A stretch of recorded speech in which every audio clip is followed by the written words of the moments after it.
Great question. And it's a big question too. But also, isn't it kind of strange? What is sin? If Christians have to ask the question, what is sin?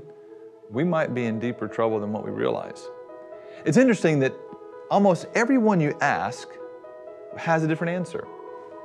As a pastor for many years, you find out that everybody has a different set of what is right and wrong, what is acceptable and what is unacceptable.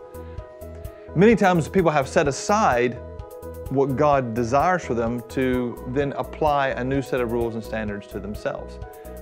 What is sin?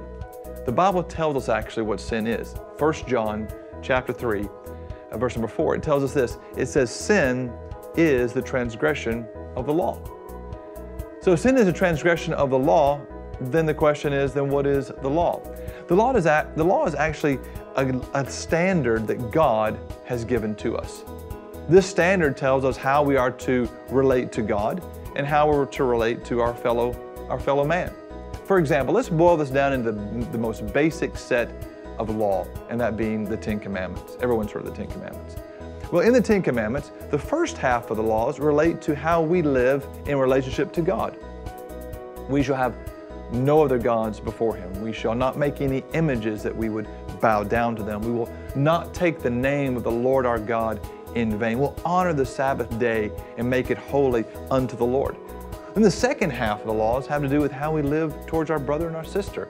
We're not to covet, and we're not to steal. We're not to commit adultery, not to bear false witness. We're not to do things that are going to damage or hurt our brother or our sister. We shall honor our father and our mother. So the basic of God's law boils down in two directions. It creates a horizontal and a vertical relationship, a harmony between the two. How we live towards God and how we live towards people. And when we begin to violate God's instructions, whether we're talking about horizontally or vertically, what happens is we wind up disobeying God, and disobedience to God's rules, i.e. law, is called sin.